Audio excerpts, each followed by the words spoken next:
Hello everyone, welcome back to your channel study in Bengali. আমরা SSC MTS ও হাবিলদার exam 2025-এর জন্য যে PQ based সিরিজটা শুরু করেছিলাম, ক্লাসগুলো শুরু করেছিলাম, আজকে তার 2 নম্বর ক্লাস। তাহলে চলো দেরি না করে শুরু করা যাক। আজকের প্রথম প্রশ্ন দেখো, আজকের প্রথম প্রশ্ন কি বলেছে যে স্বদেশী আন্দোলনের সময় কোন শিল্প সবথেকে বেশি উন্নতি লাভ করেছিল।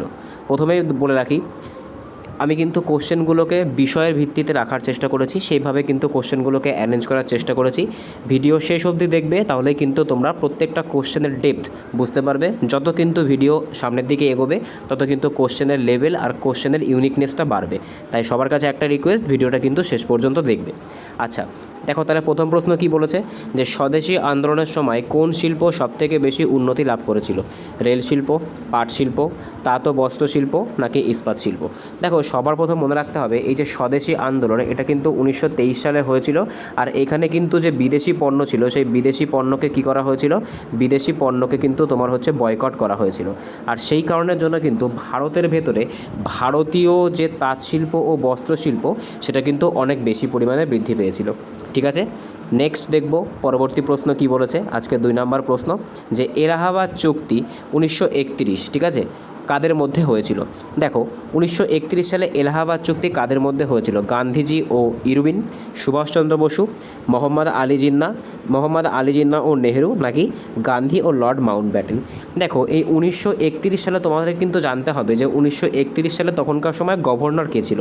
দেখো, তোমরা কিন্তু আর একটা ইনসিডেন্টও পড়েছো যে 1931-এ কিন্তু যে গান্ধী আরউইন চুক্তি হয়েছিল। ঠিক আছে, তোমরা কিন্তু পড়েছো যে গান্ধী আরউইন চুক্তি, যেটা কিন্তু 1931 সালে হয়েছিল, সেটাই কিন্তু এলাহাবাদের চুক্তি বা আলাহাবাদের চুক্তি নামেও পরিচিত। ঠিক আছে, তাই সঠিক অ্যান্সার কী হবে, সঠিক অ্যান্সার কিন্তু হয়ে যাবে গান্ধীজি এবং লর্ড ইরউইনের মধ্যে কিন্তু এটা সংগঠিত হয়েছিল। আর এর ফলে কি করা হয়েছিল, এর ফলে কিন্তু গান্ধীজি রাজি হয়েছিল যে গোল টেবিল বৈঠকগুলো হয়েছিল। প্রথমটাতে কংগ্রেস অংশগ্রহণ করেনি, যেটা 1930-এ হয়েছিল।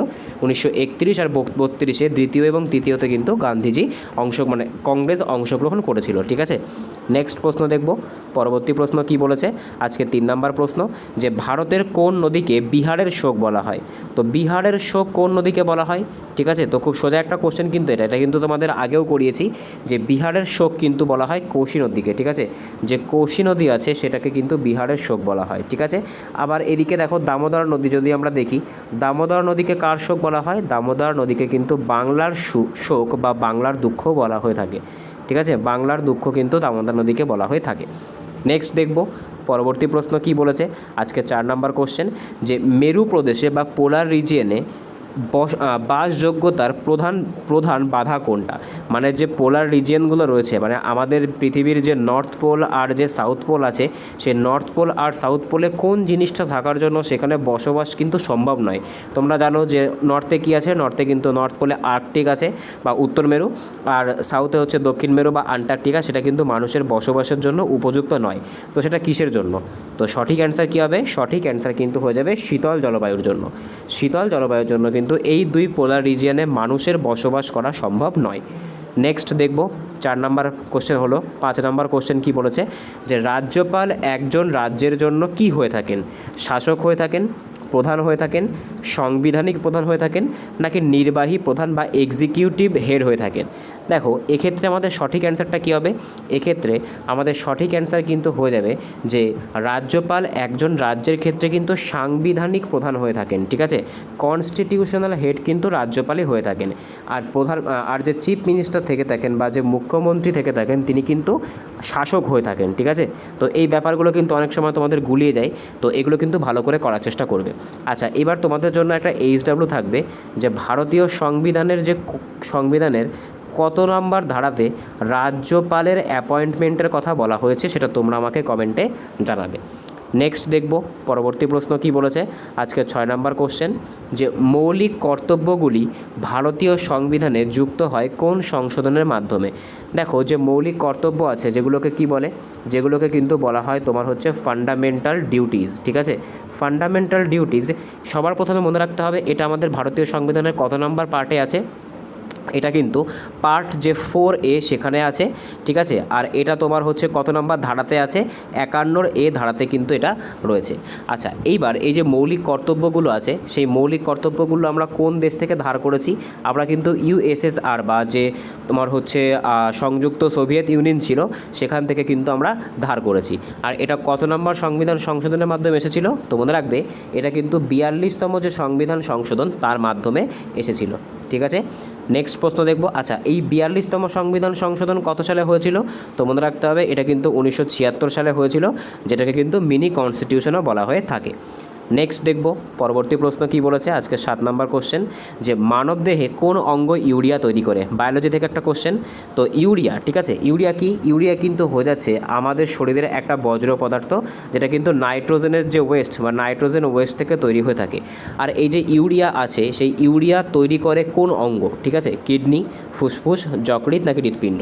তো সঠিক অ্যান্সার কী হবে? সঠিক অ্যান্সার কিন্তু হয়ে যাবে ইউরিয়া কিন্তু তৈরি করে যকৃৎ বা লিভার, ঠিক আছে। আর মনে রাখবে লিভার কিন্তু আমাদের শরীরের সবথেকে বড় গ্ল্যান্ড। নেক্সট প্রশ্ন দেখব। পরবর্তী প্রশ্ন কি বলেছে, আজকের 8 নম্বর কোশ্চেন, যে লোহার মরচে ধরার প্রক্রিয়াকে কি বলে? মানে রাস্টিং অফ আয়রন, ঠিক আছে, যে রাস্টিং অফ আয়রন হয় বা লোহাতে যে মরচে পড়ে, সেই লোহার মরচে পড়ার যে প্রক্রিয়া সেটাকে কি বলা হয়? দহন বলা হয়, ক্ষয় বলা হয়, অক্সিডেশন বলা হয় নাকি হাইড্রোলাইসিস বলা হয়? তো সঠিক অ্যান্সার কী হবে? সঠিক অ্যান্সার কিন্তু বলা হয়ে যাবে অক্সিডেশন। এটাকে কিন্তু অক্সিডেশন বলা হয়। লোহাটা কিন্তু বাতাসে থাকা যে ময়েশ্চার বা যে জলীয় বাষ্প থাকে, সেই জলীয় বাষ্পের কারণে ময়েশ্চারাইজ হয়ে যায়, আর সেখান থেকে কিন্তু অক্সিডাইজড হয়ে যায়। অক্সিডাইজড মানে কি? অক্সিডাইজ মানে কিন্তু অক্সিজেন প্লাস হওয়া আর সেখান থেকে হাইড্রোজেন বেরিয়ে যাওয়া। একসাথে কিন্তু অক্সিডেশন আর হাইড্রোজেন মানে অক্সিডেশন আর রিডাকশান সেটা কিন্তু হতে পারে। অক্সিজেন অ্যাড হলে সেটাকে অক্সিডেশন বলে, হাইড্রোজেন বেরিয়ে গেলে সেটাকে রিডাকশান বলে। তো আর বাংলাতে কি বলে? বাংলাতে কিন্তু জারণ আর বিজারণ বলে। জারণ আর বিজারণ কিন্তু একই সাথে সম্ভব, ঠিক আছে। নেক্সট প্রশ্ন দেখব। পরবর্তী প্রশ্ন কি বলেছে, আজকে 9 নম্বর কোশ্চেন, ডায়োড প্রধানত ব্যবহৃত হয়, ঠিক আছে। এগুলো কিন্তু তোমার এবার সায়েন্সের পার্টটা আমরা করছি, এটা কিন্তু বুঝবে, ঠিক আছে, ওই জন্য কিন্তু সায়েন্সের কোশ্চেনগুলো আসছে। আচ্ছা, ডায়োড প্রধানত ব্যবহৃত হয় কিসের জন্য? বিদ্যুৎ উৎপাদনে, বিদ্যুৎ সংরক্ষণে, এসিকে ডিসিতে রূপান্তরে নাকি উচ্চ ভোল্টেজ সুরক্ষায়? দেখো, যে ডায়োড থাকে সেই ডায়োড প্রধানত কিসের জন্য ব্যবহার করা হয়ে থাকে? তো মনে রাখবে এটা কিন্তু যে অল্টারনেট যে কারেন্ট আছে সেটাকে কিন্তু ডাইরেক্ট কারেন্টে পরিণত করার জন্য বা এসি টু ডিসি করার জন্য, ঠিক আছে, এসি টু ডিসি করার জন্য কিন্তু ডায়োড ব্যবহার করা হয়ে থাকে। নেক্সট দেখব পরবর্তী প্রশ্ন কি বলেছে, আজকে 10 নম্বর কোশ্চেন, যে ডিএনএ কপি করার প্রক্রিয়াকে কি বলে? দেখো, এটাকে কিন্তু ডিএনএ রেপ্লিকা তৈরি হয়, ঠিক আছে। মনে রাখবে যে আমাদের যে মানে যে কোষ বিভাজনের যে দশাগুলো আছে, সেই দশাগুলোতে কিন্তু যে ডিএনএ থাকে, সেই ডিএনএর কিন্তু রেপ্লিকা তৈরি হয়, বা ডিএনএ কিন্তু কি হয়? ডিএনএ কিন্তু মানে নকল তৈরি হয়, বা আমরা এক কথায় বলতে গেলে সবথেকে ভালো যেটা বুঝতে পারবো, ডিএনএর কিন্তু একটা জেরক্স কপি মতো তৈরি হয়। তো এই পদ্ধতিটাকে কি বলে? ট্রান্সলেশন, ট্রান্সক্রিপশন, রেপ্লিকেশন নাকি মিউটেশন? তো সঠিক অ্যান্সার কী হবে? সঠিক অ্যান্সার কিন্তু হয়ে যাবে ডিএনএর কপি হওয়ার প্রক্রিয়াকে কিন্তু বলা হয় রেপ্লিকেশন, ঠিক আছে। রেপ্লিকেশন কিন্তু বলা হয়, রেপ্লিকা থেকে কিন্তু এটা এসেছে। নেক্সট দেখব আজকের 11তম কোশ্চেন কি বলেছে, যে কোনটি জীবন্ত ও নির্জীবের মধ্যে মূল পার্থক্য নির্দেশ করে? মানে কোনো একটা জিনিস যেটার মধ্যে জীবন আছে আর কোনো একটা জিনিস যেটার মধ্যে জীবন নেই, সেটা কোন জিনিসটা দ্বারা বা একটা সূচক যেটা আমরা কিন্তু বুঝতে পারি, সেটা কি দেখে বুঝতে পারি? গঠন দেখে বুঝতে পারি, চলাচল দেখে বুঝতে পারি, ওজন দেখে বুঝতে পারি নাকি রং দেখে বুঝতে পারি? দেখো, গঠন দেখে কিন্তু বলা যায় না যে সেটা জীবিত নাকি নির্জীব। ওজন দেখেও কিন্তু বলা যায় না, কারণ জড়বস্তুরও ওজন থাকে, জীবেরও ওজন থাকে। রং দেখেও কিন্তু বলা যায় না। একমাত্র সেটা চলাচল করতে পারে কি না পারে সেটার উপরে বেস করে কিন্তু আমরা বলতে পারি যে সেটা জীবিত নাকি নির্জীব। নেক্সট দেখব পরবর্তী প্রশ্ন কি বলেছে, আজকের 12তম কোশ্চেন, কোন অ্যাসিডকে রসায়নের রাজা বলা হয়? ঠিক আছে, রসায়নের রাজা কোন অ্যাসিডকে বলা হয়?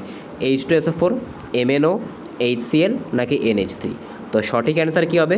সঠিক অ্যান্সার কিন্তু হয়ে যাবে রসায়নের রাজা বলা হয় কিন্তু H2SO4। আচ্ছা, H2SO4 মানে কি হয়ে যাচ্ছে? H2SO4 মানে কিন্তু হয়ে যাচ্ছে সালফিউরিক অ্যাসিড, ঠিক আছে, সালফিউরিক অ্যাসিড, যেটা কিন্তু একটা খনিজ অ্যাসিড আর যেটা কিন্তু অনেক তীব্র একটা অ্যাসিড, ঠিক আছে।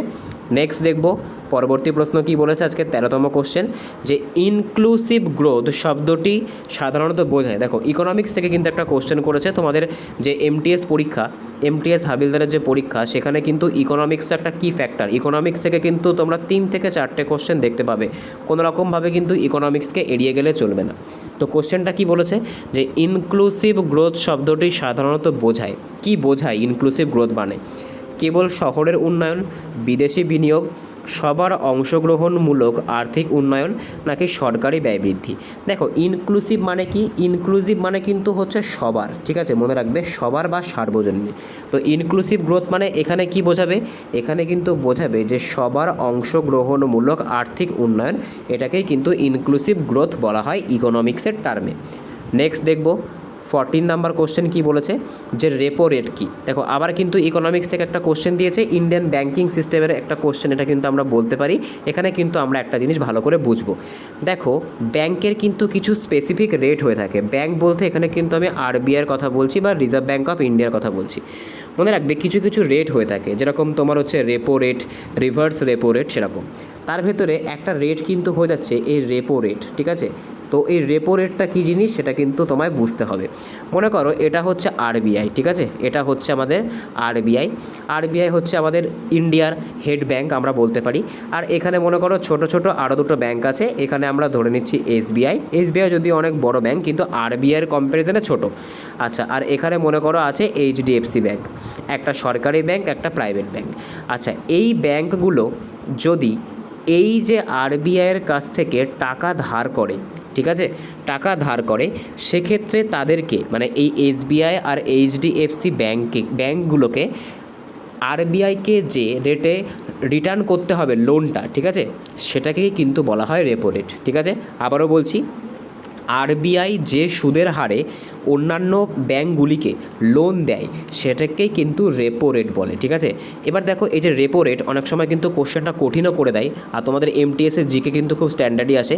অনেক সময় কিন্তু কোশ্চেনটা এটা করে দিতে পারে যে রেপো রেট যেটা আছে সেই রেপো রেটের ফুল ফর্ম কি, রেপোর ফুল ফর্ম কি? দেখো রেপোর যে ফুল ফর্ম সেটা কিন্তু হয়ে যাচ্ছে রিপারচেজিং অপশন রেট, ঠিক আছে। কি বললাম, নোট ডাউন করতে পারো তোমরা, রিপারচেজিং অপশন রেট, এটা কিন্তু হয়ে যাচ্ছে রেপো রেটের ফুল ফর্ম, ঠিক আছে। বোঝা গেল কি বলেছি? আর আশা করি বুঝতে পেরেছো যে রেপো রেট মানে কি। এবার কোশ্চেনটা কি করেছে, কোশ্চেনটা বলেছে যদি রেপো রেট বৃদ্ধি হয় তাহলে সাধারণত কি হয়? ঋণ সস্তা হয়, ঋণ ব্যয়বহুল হয়, তারপর হচ্ছে কর কমে, নাকি টাকার দাম পড়ে? দেখো মনে রাখবে এই যে রেপো রেট বাড়া কমা এর ওপরে কিন্তু ইকোনমিক্স ডিপেন্ড করে আছে, ভারতের জিডিপি ডিপেন্ড করে আছে, বা আমাদের যে ইকোনমিক্যাল বা ফিনান্সিয়াল যে ব্যাপারগুলো সেগুলো কিন্তু ডিপেন্ড করে আছে। মনে রাখবে রেপো রেট যদি বৃদ্ধি পায় তাহলে সেক্ষেত্রে কিন্তু ঋণটা ব্যয়বহুল হয়ে যায়, ঠিক আছে, যে লোন যেটা সেটা কিন্তু অনেক বেশি তোমার লোনে এক্সপেন্ডিচারটা চলে আসে, ঠিক আছে। নেক্সট প্রশ্ন দেখব, পরবর্তী প্রশ্ন কি বলেছে আজকের 15তম কোশ্চেন, যে 2014 সালে লোকসভা নির্বাচনে সর্বাধিক আসন পায় কোন দল? তো এটা কিন্তু ইন্ডিয়ান পলিটিক্স থেকে একটা কোশ্চেন দিয়েছে, এরকম কোশ্চেন আসতেই পারে, এরকম কোশ্চেন কিন্তু আগের বছরও এসেছিল, ঠিক আছে। তো সঠিক অ্যান্সার কী হবে? সঠিক অ্যান্সার কিন্তু হয়ে যাবে বিজেপি গভর্নমেন্ট, যেটা কিন্তু বর্তমানে ভারতের কেন্দ্রীয় সরকারের রুলিং পার্টি, সেই বিজেপি গভর্নমেন্টটি কিন্তু সবথেকে বেশি তোমার হচ্ছে লোকসভাতে সিট পেয়েছিল। আচ্ছা, এবার তোমাদের জন্য আমার একটা কোশ্চেন থাকবে, কোশ্চেনটা হচ্ছে যে লোকসভার কথা ভারতীয় সংবিধানের কোথায় বলা হয়েছে বা কত নাম্বার আর্টিকেলে বলা হয়েছে যে একটা লোকসভা থাকবে, সেটা কত নাম্বার আর্টিকেলে বলা হয়েছে সেটা তোমরা আমাকে কমেন্টে জানাবে। নেক্সট দেখব আজকে 16 নাম্বার কোশ্চেন কি বলেছে, যে 2025 সালে বাজেটে কোন খাতে সর্বোচ্চ বরাদ্দ হয়েছে? মানে 2025 সালের যে বাজেটটা এসেছিল, ঠিক আছে, সবার প্রথম তোমাদেরকে বলে রাখি আমাদের যে সংবিধান সেখানে কিন্তু কোথাও এই বাজেট শব্দটা নেই, তার পরিবর্তে কি আছে? তার পরিবর্তে তোমরা চাইলে নোট ডাউন করতে পারো, একটা টার্ম আছে সেটা কিন্তু হচ্ছে অ্যানুয়াল ফিনান্সিয়াল স্টেটমেন্ট, ঠিক আছে। বাজেট বলে কিন্তু কোনো শব্দ নেই, ঠিক আছে, তার পরিবর্তে কি আছে? Annual financial statement. আর এটা কিন্তু কত নাম্বার ধারায় আছে? এটা কিন্তু ভারতীয় সংবিধানের যে 112 নাম্বার ধারা সেখানে কিন্তু কিন্তু এই অ্যানুয়াল ফিনান্সিয়াল স্টেটমেন্ট, যেটাকে আমরা বাজেট বলে থাকি, সেটার কথা কিন্তু উল্লেখ আছে, যেখানে কিন্তু সরকারের আয় ও ব্যয় নিয়ে আলোচনা করা হয়।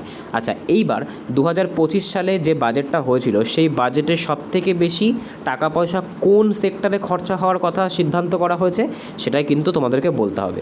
শিক্ষা, প্রতিরক্ষা, স্বাস্থ্য নাকি কৃষি? তো সঠিক অ্যান্সার কী হবে? সঠিক অ্যান্সার কিন্তু হয়ে যাবে প্রতিরক্ষা বা ডিফেন্স। এখানেই কিন্তু সবথেকে বেশি পরিমাণে টাকা বরাদ্দ হয়েছে 2025-এর বাজেটে। নেক্সট প্রশ্ন দেখব। পরবর্তী প্রশ্ন কি বলেছে? আজকের 17 নম্বর কোশ্চেন, কোয়ান্টাম সুপ্রিমেসি শব্দটি মূলত কী বোঝায়? দেখো, এটা কিন্তু সায়েন্স অ্যান্ড টেকনোলজি থেকে কোশ্চেনটা দিয়েছে, ঠিক আছে, যে কোয়ান্টাম সুপ্রিমেসি শব্দটি মূলত কী বোঝায়? এআইকে নিয়ন্ত্রণ, তোমরা এআই মানে সকলেই জানো, বর্তমানে এআইয়ের যুগ চলছে, আর্টিফিশিয়াল ইন্টেলিজেন্স। তো এআইকে নিয়ন্ত্রণ, শক্তি উৎপাদন বৃদ্ধি, সুপার কম্পিউটারের থেকেও বেশি গতিশীল কম্পিউটার, নাকি শক্তিশালী রোবট নির্মাণ? তো মনে রাখবে, এই যে কোয়ান্টাম সুপ্রিমেসি, এর মানে কিন্তু হয়ে যাচ্ছে সুপার কম্পিউটারের থেকেও শক্তিশালী বা গতিশীল কম্পিউটার বানানো। এটাই কিন্তু হয়ে যাচ্ছে এই কোয়ান্টাম সুপ্রিমেসির উদ্দেশ্য। আচ্ছা, এইবার তোমাদের জন্য একটা কোশ্চেন থাকবে। এখানে আমরা সুপার কম্পিউটার পেলাম, তো ভারতের প্রথম সুপার কম্পিউটার কোনটা ছিল, সেটা তোমরা আমাকে কমেন্টে জানাবে। এটাও কিন্তু একটা ইম্পর্ট্যান্ট জিকে। নেক্সট প্রশ্ন দেখব। পরবর্তী প্রশ্ন কি বলেছে? আজকের 18 নম্বর কোশ্চেন, যে আর্টিফিশিয়াল ইন্টেলিজেন্স বা এআই ব্যবহার করা হয় না কোন ক্ষেত্রে? এখানে 4টে অপশান আছে। তো এই 4টে অপশানের মধ্যে থেকে কোন অপশানের ক্ষেত্রে আমরা কি করতে পারবো না? আর্টিফিশিয়াল ইন্টেলিজেন্সকে ব্যবহার করতে পারবো না। তো আমরা অ্যাকর্ডিং টু অপশান যাই, ভাষাকে অনুবাদ, তো আমরা ট্রান্সলেশন করতেই পারবো আর্টিফিশিয়াল ইন্টেলিজেন্স দিয়ে। তো এটা তো আমাদের অ্যান্সার হবে না, আমরা করতে পারি আর্টিফিশিয়াল ইন্টেলিজেন্সের সাহায্যে এটা। নেক্সট কি বলেছে? Game development. হ্যাঁ, আমরা গেম ডেভেলপমেন্টও করতে পারি আর্টিফিশিয়াল ইন্টেলিজেন্সের সাহায্যে কোডিং করে। আচ্ছা, রকেটের উৎক্ষেপণও আমরা আর্টিফিশিয়াল ইন্টেলিজেন্সের সাহায্যে করতে পারি। একমাত্র যেটা করতে পারবো না সেটা কিন্তু হচ্ছে ফসলের বপন, ঠিক আছে? মাটিতে বা জমিতে ফসল কিন্তু এআই কখনো নিজে পুঁতে দিতে পারবে না। এআই তোমাকে সাজেস্ট করতে পারে যে এই সময় এই ফসল লাগানো উচিত, কিন্তু সেটা কিন্তু ম্যানমেড কাজই হবে আনটিল হিউম্যানয়েড রোবট চলে আসছে, ঠিক আছে? নেক্সট প্রশ্ন দেখব। পরবর্তী প্রশ্ন কি বলেছে? 19তম কোশ্চেন, খুব সোজা একটা কোশ্চেন। ইন্ডিয়ান যে আর্ট কালচার, যে ড্যান্স ফর্মগুলো আছে, সেখান থেকে কোশ্চেন দিয়েছে যে ভারতনাট্যম কোন রাজ্যের একটি প্রাচীন নৃত্য? তো একদম চোখ বুজে তোমরা সবাই করতে পারবে, তামিলনাড়ু। মনে রাখবে, এই যে ভারতনাট্যম যে নাচ আছে, এটাকে কিন্তু দাসী আট্টামও বলে, ঠিক আছে? দাসী আট্টামও বলে, যেটা কিন্তু এসএসসির পরীক্ষাতে প্রায়ই আসে, ঠিক আছে? আর এটা কিন্তু আর একটা নামও আছে, সেটা কিন্তু হচ্ছে সাধিরা আট্টাম, ঠিক আছে? এই দুটো নাম কিন্তু অনেক সময় মনে রাখবে, সাধিরা আট্টাম, ঠিক আছে? ভারতনাট্যম সবাই জানে, সেই কারণের জন্য কিন্তু অনেক সময় ঘুরিয়ে দিতে পারে যে দাসী আট্টাম বা সাধিরা আট্টাম কোন নাচ বা কোন রাজ্যের সাথে সম্পর্কযুক্ত। তো অ্যান্সার কিন্তু তামিলনাড়ুই হয়ে যাবে। নেক্সট দেখব। পরবর্তী প্রশ্ন কি বলেছে? আজকের 20তম কোশ্চেন, খুব ইম্পর্টেন্ট কিন্তু একটা কোশ্চেন এটা। এখান থেকে আমরা দেখতে পাচ্ছি যে the man who knew infinity, এই সিনেমাটা কাকে নিয়ে তৈরি হয়েছে? The man who knew infinity, এই যে সিনেমাটা, এটা কাকে নিয়ে তৈরি হয়েছে? দেখো, এসএসসির যে প্যাটার্ন, বর্তমানে কিন্তু কারেন্ট অ্যাফেয়ার্সের প্যাটার্নটা একটু অন্যরকম হয়ে গেছে। এখন কিন্তু আর্ট কালচারের মধ্যে ওরা সিনেমাকেও ঢোকায়, আর সিনেমার থেকেও কিন্তু কোশ্চেন করে। অনেক সময় কিন্তু কে কোন গান, কোন গানে কী সিনেমার, সেটা কে কম্পোজ করেছে সেটাও কিন্তু দেয়। তো আমাদেরকে সব রকম দিক থেকে প্রিপারেশান রাখতে হবে।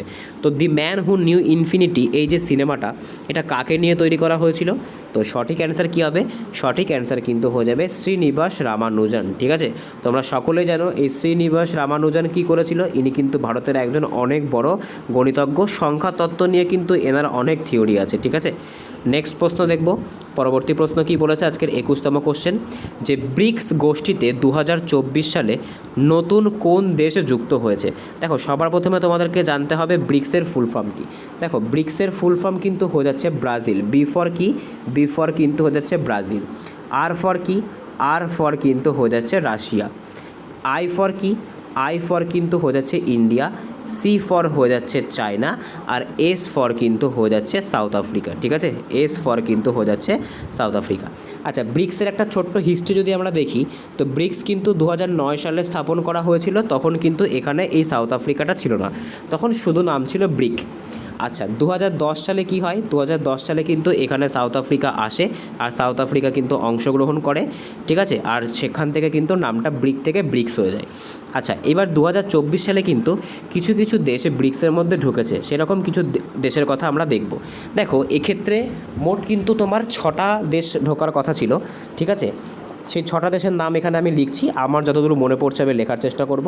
আচ্ছা সবার প্রথম দেখো যে ইথিওপিয়া যে তোমার হচ্ছে দেশটা ছিল, ইথিওপিয়া এই দেশটা কিন্তু ঢুকেছে, ঠিক আছে, যেটা কোথায়, যেটা কিন্তু আফ্রিকাতে অবস্থিত। আচ্ছা তারপরে মিশর দেশটাও কিন্তু ঢুকেছে, ঠিক আছে, ব্রিক্সের মধ্যে। তারপরে যদি আমরা দেখি ইথিওপিয়া হয়ে গেল, মিশর হয়ে গেল, তারপরে কিন্তু ইরান, ঠিক আছে, ইরানও কিন্তু এর ভেতরে ঢুকেছে। তারপর কিন্তু তোমার ইথিওপিয়া, মিশর, ইরান, ঠিক আছে, এই তিনটে আপাতত আমার মনে পড়ছে, এই তিনটে তোমাদেরকে বললাম। আরও দুটো দেশ ঢোকার কথা ছিল যারা কিন্তু এন্ট্রি করেনি, এক্সিট করে দিয়েছে, তারা কিন্তু হচ্ছে আর্জেন্টিনা আর একটা আমি বলে দিচ্ছি সৌদি আরবিয়া, ঠিক আছে, এই দুটোরও কিন্তু ঢোকার কথা ছিল কিন্তু এরা কিন্তু ঢোকেনি, ঠিক আছে, এরা কিন্তু ঢোকেনি, সেই কারণের জন্য এটা কিন্তু মনে রাখবে। আচ্ছা আর একটা দেশ যে ঢুকেছে মনে রাখবে ইউএই, ঠিক আছে, ইউএইও কিন্তু ব্রিক্সের মধ্যে ঢুকেছে। তো ঢুকেছে কিন্তু এই 4টে, ঠিক আছে, মোট 6টা বললাম, মোট 6টার কথা আমি বলেছিলাম যে মোট 6টা তোমার হচ্ছে দেশ ঢোকার কথা ছিল, তার মধ্যে থেকে ইথিওপিয়া, মিশর, ইরান আর ইউএই ঢুকেছে, তার মধ্যে থেকে সৌদি আরব আর আর্জেন্টিনা কিন্তু ঢোকেনি, ঠিক আছে, তো এটা কিন্তু মনে রাখবে। এখানে তাহলে আমাদের অপশান দেখো ইরানও হবে, যে ইরানও ঢুকেছে, মিশরও ঢুকেছে, ঠিক আছে, এটা একটা তোমার মিসপ্রিন্টেড অপশান হয়ে গেছে, যে কোনো একটা থাকলে ভালো হতো, ঠিক আছে। নেক্সট প্রশ্ন দেখব, পরবর্তী প্রশ্ন কি বলেছে আজকের 22তম কোশ্চেন, যে ইউনেস্কোর হেরিটেজের তালিকায় অন্তর্ভুক্ত হয়েছে কোনটা? সাঁচি স্তূপ, গঙ্গার ঘাট, হাম্পি নাকি হচ্ছে সুন্দরবন, ঠিক আছে। তো দেখো ইউনেস্কোর যে ওয়ার্ল্ড হেরিটেজ সাইট আছে, ঠিক আছে, সেখানে কিন্তু এই যে হাম্পি এটা কিন্তু আছে। এই কোশ্চেনটা একটু কোথাও মনে হচ্ছে ভুল আছে, যতদূর আমার মনে পড়ছে সাঁচি স্তূপও তো ইউনেস্কোর মধ্যেই পড়ে, আর সাঁচি স্তূপ না পড়লেও ইউনেস্কো হেরিটেজ সাইটের মধ্যে সুন্দরবন পড়ে, এটা একদম শিওর। তো এই কোশ্চেনটা কোথাও একটু তোমার হচ্ছে গড়বড় আছে, এটা আমি রিভিউতে নিচ্ছি, এটা পরের দিনকে তোমাদেরকে শুধরে দেওয়া হবে। নেক্সট প্রশ্ন দেখো, পরবর্তী প্রশ্ন কি বলেছে আজকে 23তম কোশ্চেন, যে সিভি রমন কত সালে ফিজিক্সে নোবেল পান? তো সঠিক অ্যান্সার কী হবে? সঠিক অ্যান্সার কিন্তু হবে যে চন্দ্রশেখর ভেঙ্কটরমন 1930 সালে কিন্তু ফিজিক্সে নোবেল পেয়েছিলেন, ঠিক আছে। আর কিসের জন্য ইনি ফিজিক্সে নোবেল পান? কোন জিনিসটা আবিষ্কার করার জন্য? যে রমন এফেক্ট আছে, সেই রমন এফেক্ট আবিষ্কার করার জন্যই কিন্তু, রমন ইফেক্ট আবিষ্কার করার জন্য কিন্তু এনাকে কী করা হয়? এনাকে কিন্তু ফিজিক্সে নোবেল দেওয়া হয়। নেক্সট প্রশ্ন দেখব, পরবর্তী প্রশ্ন কি বলেছে আজকের 24তম কোশ্চেন। দেখো এখানে কিন্তু জিকের মধ্যেই তোমার হচ্ছে প্রিভিয়াস ইয়ার কোশ্চেন একটা অঙ্ক দিয়ে দিয়েছিল, ঠিক আছে, এটা কিন্তু লিটারেলি করা উচিত নয়, কিন্তু এমটিএসের জিকে কিন্তু খুবই মানে একদম হার্ড লেভেলে, তোমরা জানো জিকের মধ্যে কিন্তু জিআইও দিয়ে দিতে পারে, অঙ্কও দিয়ে দিতে পারে। আচ্ছা কি বলেছে, যে 5 ঘন্টায় 30 কিমি যাত্রা করলে গতি কত হবে? তো খুব সোজা একটা কোশ্চেন, খুব কঠিন একটা অঙ্ক নয় যদিও এটা। তো 30কে 5 দিয়ে ভাগ করে দাও 6, তো 6 কিলোমিটার পার ঘন্টা, এটা কিন্তু সঠিক অ্যান্সার হবে, কিন্তু এটা কোনো একটা আমরা বলতে পারি যে গ্লিচ, ঠিক আছে। নেক্সট প্রশ্ন দেখব, আজকের লাস্ট প্রশ্ন কি বলছে, যে ভারতের প্রথম মহিলা অর্থমন্ত্রী কে ছিলেন পূর্বকালীন, ঠিক আছে, ভারতের প্রথম মহিলা অর্থমন্ত্রী কে ছিলেন? ইন্দিরা গান্ধী, নির্মলা সীতারামন, তারপরে প্রতিভা পাটিল নাকি সুষমা স্বরাজ? তো মনে রাখবে ভারতের প্রথম যে মহিলা অর্থমন্ত্রী তিনি কে? তিনি কিন্তু হয়ে যাচ্ছেন নির্মলা সীতারামন, ঠিক আছে, নির্মলা সীতারামন কিন্তু সঠিক অ্যান্সার হয়ে যাবে। আচ্ছা ভারতের আর্টিকেলে কত নম্বর ধারায় অর্থ কমিশনের কথা আছে আর অর্থ বিলের কথা আছে? তো মনে রাখবে 280 নম্বর ধারায় কিন্তু অর্থ কমিশনের কথা আছে, ঠিক আছে, আর 110 নম্বর ধারায় কিন্তু মানি বিলের কথা আছে, ঠিক আছে। আর মানি বিলকে কিন্তু একমাত্র লোকসভাতে প্রেজেন্ট করা যেতে পারে, কোনো বিল মানি বিল কি অর্ডিনারি বিল সেটা কিন্তু ডিসাইড করে লোকসভার স্পিকার।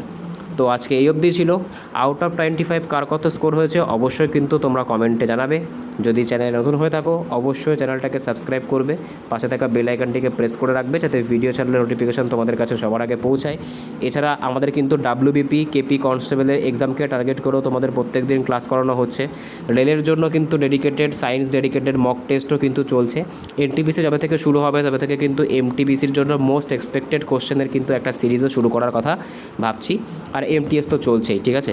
তো দেখা হচ্ছে পরের ভিডিওতে, বাই। যদি ভিডিওটা ভালো লেগে থাকে অবশ্যই বন্ধুদের সাথে শেয়ার করো, লাইক করো। দেখা হচ্ছে পরের ভিডিওতে, বাই।